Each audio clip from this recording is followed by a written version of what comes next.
اما بعد فاعوذ باللہ من الشیطان الرجیم بسم اللہ الرحمن الرحیم تدمر كل شيء بأمر ربها فأصبحوا لا يرى إلا مساكنهم كذلك نجزي القوم المجرمين وَلَقَدْ مَكَّنَّاهُمْ فِي مَاءٍ مَّكَّنَّاكُمْ فِيهِ وَجَعَلْنَا لَهُمْ سَمْعًا وَأَبْصَارًا وَأَفْئِدَةً فَمَا أَغْنَىٰ عَنْهُمْ سَمْعُهُمْ وَلَا أَبْصَارُهُمْ وَلَا أَفْئِدَتُهُمْ مِنْ شَيْءٍ إِذْ كَانُوا يَجْحَدُونَ بِآيَاتِ اللَّهِ وَحَاقَ بِهِم مَّا كَانُوا بِهِ يَسْتَهْزِئُونَ۔ الٹ بلٹ رہی تھیں ہر چیز کو اپنے رب کے حکم سے، پھر صبح ہوئی تو سوائے ان کے گھروں کے کچھ بھی نظر نہیں آتا تھا۔ مجرم قوم کو ہم نے یوں ہی سزا دی ہے، اور ہم نے ان کو اس میں وہ تمکین بخشی تھی جو طاقت اور تمکن تم کو نہ دیا، اور ان کے لیے کان اور آنکھ اور دل بنائے، جبکہ ان کے کان اور آنکھیں اور ان کے دل انہیں ذرہ بھر کام نہ آئے۔ وہ لوگ ہی ایسے تھے جو اللہ کی آیتوں کا انکار کرتے، اور اس طرح ان کے مذاق ہی نے وبال بن کر انہیں گھیر لیا۔ آج ہماری سورہ الاحقاف کی آیہ مبارکہ 26 تک کی تلاوت و ترجمہ کا شرف نصیب ہوا، اور یہاں پہ یہ تیسرا رکوع بھی مکمل ہوا۔ سامعین، قوم عاد کا تفصیلی ذکر کل آپ نے سماعت کیا، ان کے اوپر آنے والے عذاب کے حوالے سے ذکر کیا۔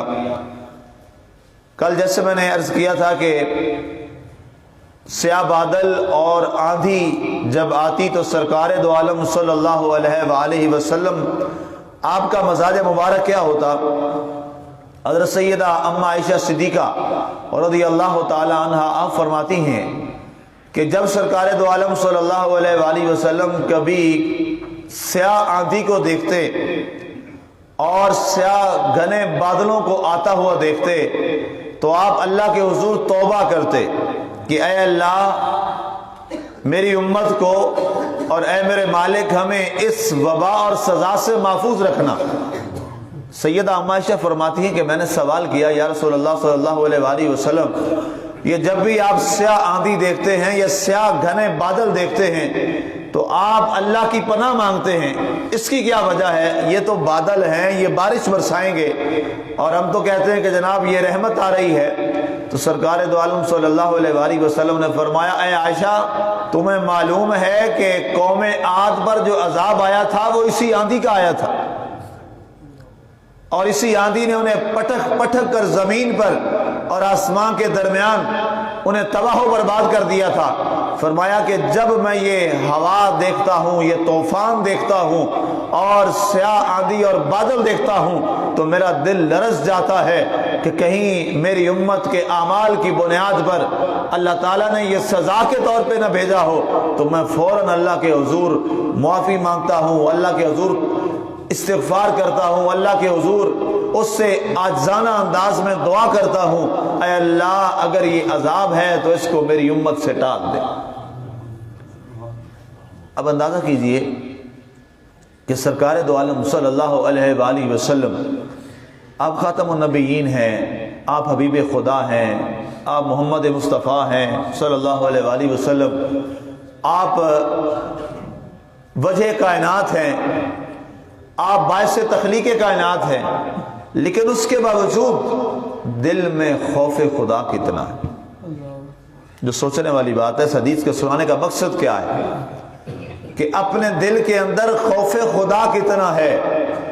آج ہمارے دل اتنے سخت ہو گئے ہیں کہ نبی اور رسول جس کی اتنی عظیم ذات ہے، وہ سیاہ بادل کو دیکھے تو اپنا سر سجدے میں ڈال دے، وہ آندھی کو چلتا ہوا دیکھے تو اللہ کے حضور دعاؤں میں بیٹھ جائے اور اللہ کو یاد کرنا شروع کر دے۔ اور ہمارے دل اتنے سخت گیر ہو چکے ہیں کہ ہم اپنی نگاہوں کے سامنے انسانوں کے قتل بھی دیکھیں تو ہمارے دل جو ہیں وہ پسیجتے نہیں ہیں۔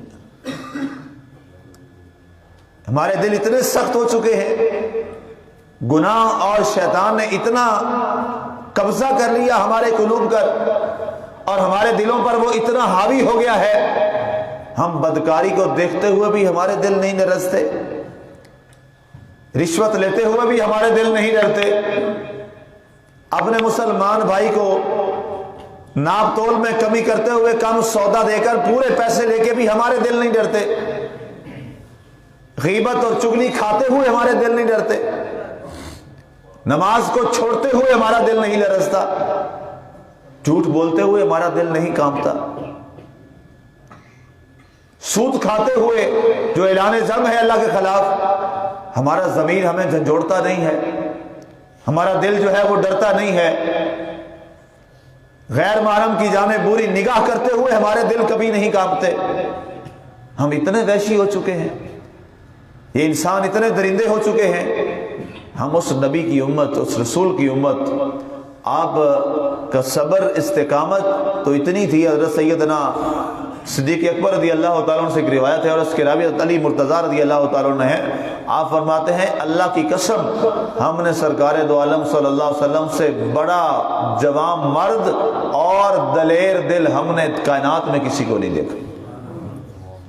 اور اس میں حوالہ دیتے ہیں غزوہ احد کا کہ احد کے مقام پر جب ایک اچانک ایک مس ہینڈلنگ ہوئی ہماری طرف سے، وہ کہتے ہیں، اور دشمن ہم پہ حاوی ہو گیا اور کئی لوگ جو ہیں وہ دائیں بائیں ہو گئے، تو سرکار ایک جگہ ایسی ہے، سرکار اکیلے تھے اور کافروں کا سارا گروہ جو ہے وہ آپ کے در پہ تھا۔ کہتے ہیں کہ سارے وہاں سے آگے پیچھے ہو گئے لیکن محمد عربی صلی اللہ علیہ وسلم وہاں پر موجود تھے۔ اتنے دلیر اور جواں مرد تھے، اتنے قوی ہیکل اور اتنے حادثات کو اور معاملات کا فیس کرنے والے اور مقابلہ کرنے والے، حالات کی سنگینیوں کا مقابلہ کرنے والے، لیکن ان کا معاملہ یہ تھا کہ آندھی کو دیکھ کر سرکار کا دل جو ہے وہ لرز جاتا اور کانپ جاتا تھا، اور اللہ کے حضور دعاؤں کے لیے آپ گڑ گڑا کر اللہ کے حضور دعا کرتے تھے۔ آج یا تو ہمارے دلوں پر ایسا زنگ لگ چکا ہے کہ گناہ کرنے کے بعد بھی ہمارا دل نہیں لرزتا۔ صحابہ کرام کا عمل دیکھ لیجئے، سرکار دو عالم صلی اللہ علیہ وآلہ وسلم، آپ کے صحابہ کرام رضوان اللہ تعالیٰ مجمعین، ان کے بارے میں بے شمار واقعات ہیں۔ ان سے اگر کوئی ایک بھی برائی ہو جاتی تو فوراً دوڑ کر بارگاہ مصطفیٰ صلی اللہ علیہ وسلم میں آ جاتے اور آ کر کہتے طاہرنی یا رسول اللہ، سرکار مجھے پاک کیجئے۔ سرکار اپنے توجہ ایسے فرما دیتے، پھر وہ ادھر ہوتے، یا رسول اللہ طاہر نہیں، سرکار مجھے پاک کیجئے۔ سرکار اپنا چہرہ ادھر کر لیتے کہ چلیں یہ نہ ہی اقرار کرے کسی ایک گناہ کا جو کر کے آیا ہے۔ پھر جب سامنے آتے سرکار کہتے بتاؤ کیا کیا؟ سرکار مجھ سے یہ برائی ہو گئی ہے۔ سرکار اس پر سزا لگا دیتے۔ سرکار فرماتے اگر تو میرے سامنے آ کے اقرار نہ کرتا تو میں تجھ پہ سزا نہ لگاتا، تو نے لوگوں میں آ کے اس گناہ کا اقرار کر لیا اور اب تجھ پر میں حد لگا رہا ہوں، 80 کوڑے یا 100 کوڑے یا سنسار کی حد جو بھی ہے وہ میں لگا رہا ہوں، تو بچ جاتا۔ تو وہ صحابی پتہ ہے کیا عرض کرتا؟ یا رسول اللہ صلی اللہ علیہ وسلم یہاں تو بچ جاتا، وہاں پکڑا جاتا، یہاں کی سزا تو عارضی ہے، لگے گی ختم ہو جائے گی، یا تو بچ جاؤں گا کوڑے لگیں گے جرم ختم ہو جائے گا، یا دنیا سے چلا جاؤں گا۔ تو دنیا سے جب جاؤں گا تو سزا یہاں پہ ہی گناہ کی کر کے کھا کے جاؤں گا، جب اللہ کے حضور جاؤں گا تو گناہوں سے پاک اٹھایا جاؤں گا۔ یہ عقیدہ تھا، یہ نظریہ تھا، یہ سوچ تھی۔ اور آج ہم دانستہ گناہ کرتے، آج ہم دانستہ طور پر برائی کرتے ہیں اور پھر ہمارا دل ہی نہیں ڈرتا اس بات سے، ہمارے دل میں کچھ خوف ہی پیدا نہیں ہوتا۔ آج چند روپوں اور ٹکوں کے لیے ہم ناجائز کاروبار کرتے ہیں، آج چند روپوں کے لیے ہم جھوٹ بولتے ہیں، آج فرائض کو ہم چھوڑ دیتے ہیں، آج ہم فرائض کو پس پوش ڈال دیتے ہیں اور امید رکھتے ہیں کہ ہمارا انجام جو ہے وہ فلاں کے ساتھ ہوگا۔ تو یہ محض ایک دھوکہ اور فریب ہے، اس کے علاوہ کچھ نہیں ہے، اس کے علاوہ کچھ نہیں ہے۔ اور آج یہ جاہلانہ جو ہمارے مسلک میں پتہ نہیں کس جانب ہمارے لوگ چل پڑے ہیں، اور جہالت نے وہ ہمیں تباہ کیا ہے، جہالت نے وہ ہماری بربادی پھیر دی ہے کہ الیاذ باللہ استغفر اللہ، جب وہ معاملات دیکھتے ہیں تو یقین کریں دل عجیب سا زخمی ہو جاتا ہے اور مجروح ہو جاتا ہے۔ ایک شخص خود برا ہے تو جناب اپنے گناہ چھپانے کے لیے دوسروں کو برائی کی ترغیب دیتا ہے۔ میرے پاس پرسوں ترسوں لائبریری میں ایک شخص آیا کہ جناب مجھے ایک دوست لے گیا اپنے پیر صاحب کے یہاں، میں وہاں پہ گیا تو وہاں کہتے ہیں جی وہ تبلیغ کر رہے ہیں، اذان آئی وہ بیٹھا ہے جناب، وہ وقت گزر گیا، باتیں ایسے ہی بس ہو رہی ہیں، پھر اگلی اذان آئی وہ بیٹھا ہے، نماز میں نہیں گیا، اور لوگ بیٹھے ہیں جناب اس کے قدموں میں گر رہے ہیں جناب، پاؤں چوم رہے ہیں جناب، بڑے فقیر ہیں جی، پیر ہیں جناب، لائن لگی ہوئی ہے، آ رہے ہیں جا رہے ہیں جناب، دم پھوکا چل رہا ہے، سارا کچھ ہو رہا ہے۔ تو کہتا ہے یہ نماز جو ہے اس کا ذکر تو قرآن میں ہے ہی نہیں پڑھنے کا، استغفر اللہ والعیاذ باللہ۔ اور آگے وہ کہتا ہے یہ نماز جو ہے یہ تو نماز تو دل کی نماز ہوتی ہے۔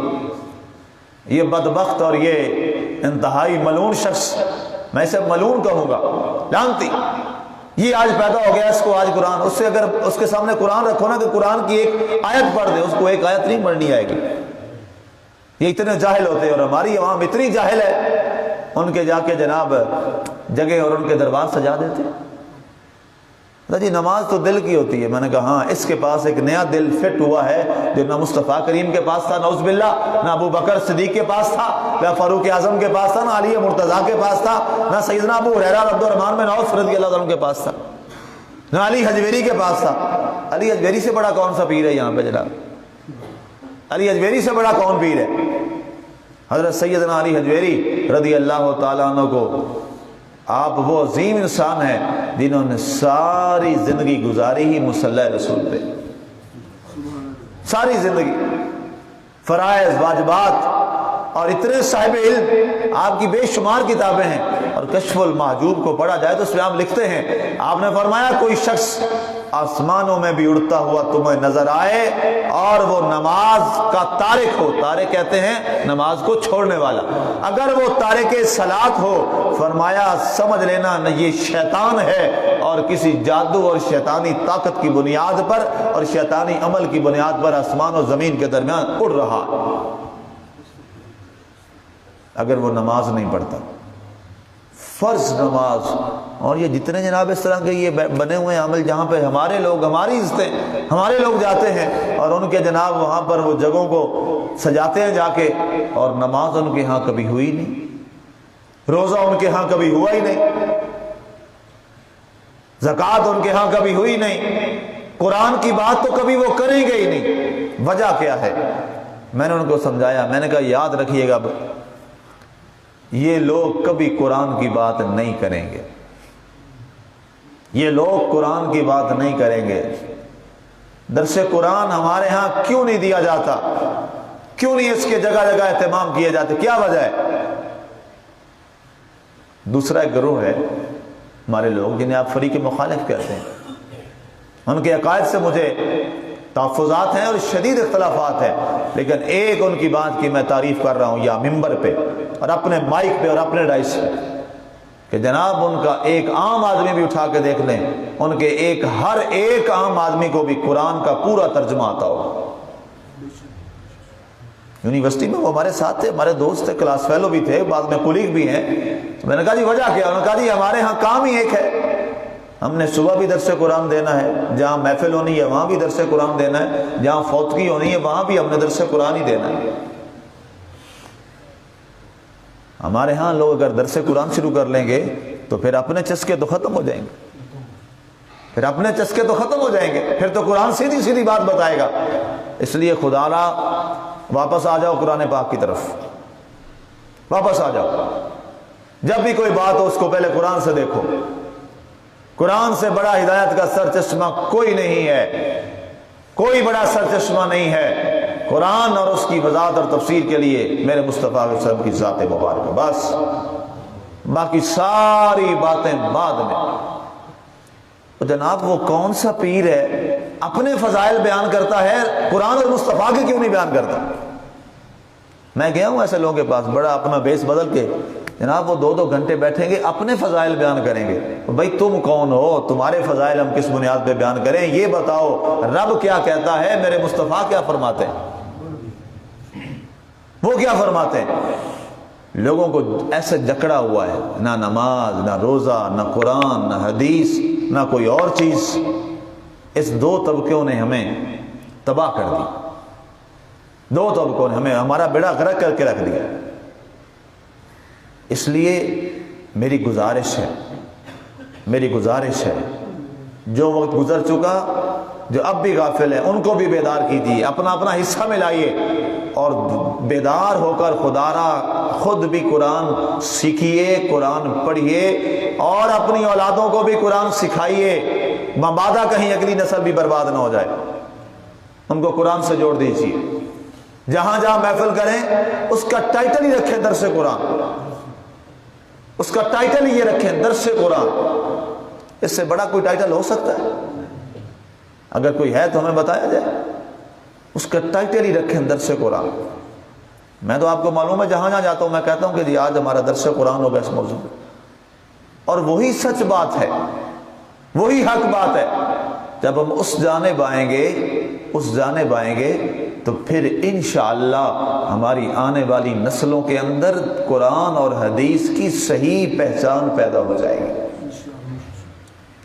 صحیح پہچان پیدا ہو جائے گی۔ وہ رسمی باتیں، عجیب باتیں روزانہ آتی ہیں، اور جی ہمارے باوجداد سے کب سے یہی چلی آ رہی ہے، ہم نے تو سنا ہی یہ ہے، یہ سنا ہی ہے، یہ جملہ ہی عجیب، یہ تو جہالت والا جملہ ہے۔ اب یہ دیکھیں، جب میں نے یہ حدیثیں پڑھی نا، کل یہ حدیثیں میں پڑھ رہا تھا اسی والے درس کے والا سے، تو یقین کریں دل لرز سا گیا اور دل دہل سا گیا کہ رسول اللہ صلی اللہ علیہ وسلم کی ذات مبارکہ کالی سیاہ بادلی اور سیاہ آندھی دیکھ کر ان کا دل لرز جاتا تھا۔ اللہ، آج تو بادل گرج رہے ہوں ہمارے دل نہیں ڈرتے، بادل گرج رہے ہوں ہمارے دل نہیں ڈرتے کہ کہیں ہم پہ وہ کوئی آفت نہ آ جائے، ہمارے دل نہیں لرزتے اور ڈرتے۔ ہم اتنے مضبوط ہو گئے ہیں۔ اپنے دلوں میں خوف خدا پیدا کریں۔ اور اس کے بعد قرآن فرماتا ہے ان کے جو دل تھے، ان کی جو آنکھیں تھیں اور ان کے جو آنکھ دل سب کچھ وہ اس لیے بنائے تھے کہ ان کے کام آئیں اور وہ نیک بات سنائیں، ان کے دل لرزیں، لیکن وہ بدبخت ایسے تھے وہ ڈھیٹ ہو گئے۔ یجحدون بآیات اللہ، اللہ کی آیتوں کا انکار کرنے لگے، وحاق اور مذاق بنانے لگے، تمسخر بنانے لگے۔ آج ایسے کئی لوگوں کو میں نے سنا جی، ان کہا جی آؤ نماز پڑھو، اور جہاں مولوی تو ہم نمازاں نہیں پڑھی ہے، کہتے ہیں کہ نہیں کہتے؟ مولویوں نے پیو دی نماز ہے، اور نماز تو اللہ رسول کی ہے، یہ اللہ رسول کی نماز ہے۔ ہم نے صدا نہیں چھوڑنی، ہمیں کوئی جو صدا لگائے، ہمیں جو کچھ کہے، اللہ اور اللہ کے رسول کے دین کی بنیاد پر یہ باتیں اور مذاق سننا بھی عین عبادت ہے، یہ عین عبادت ہے۔ ہمارے نامہ اعمال میں اللہ نیکی لکھ دیتا ہے، اللہ تعالیٰ ہمارے نامہ اعمال میں نیکیاں درج کر دیتا ہے۔ کیا رسول اللہ صلی اللہ علیہ وآلہ وسلم کا مذاق نہیں بنایا گیا؟ بنایا گیا کہ نہیں بنایا گیا؟ بنایا گیا دین کی بنیاد پر۔ سرکار کو ساحر کہا گیا کہ نہیں کہا گیا؟ سرکار کو مجنون کہا گیا کہ نہیں کہا گیا؟ یہ قرآن کے الفاظ میں نے بیان کیے، کہا گیا، لیکن سرکار نے کیا تبلیغ دین چھوڑ دی؟ نہیں چھوڑی، اور یہاں تک فرما دیا، فرمایا اگر سورج میرے دائیں ہاتھ پر اور چاند میرے بائیں ہاتھ پر بھی رکھ دو، تبلیغ اسلام سے میں کبھی نہیں ہٹوں گا۔ اگر ہم یہ سارے لوگ یہ مشن بنا لیں اور یہ نظریہ بنا لیں کہ ہم نے اس پہ کاربند رہنا ہے اور قائم رہنا ہے، انشاءاللہ یہی معاشرہ ہمارا صحیح معنی میں مدینہ منورہ کی جھلک یہاں سے نظر آئے گی۔ لیکن ہم ایسا نہیں کرتے۔ ہم انشاءاللہ کوشش کریں گے، جہاں تک ہوگی ہم اپنی صدا کو بلند کریں گے۔ آخری الفاظ، وَحَاقَ بِهِم مَّا كَانُوا بِهِ يَسْتَهْزِئُونَ، اور جس بات کا انہیں مذاق بنایا تھا اللہ نے پھر انہیں اپنی گرفت میں لے لیا، اللہ نے انہیں پکڑ لیا اور ان پہ عذاب وارد ہو گیا اور وہ ہمیشہ کے لیے تباہ و برباد ہو گئے۔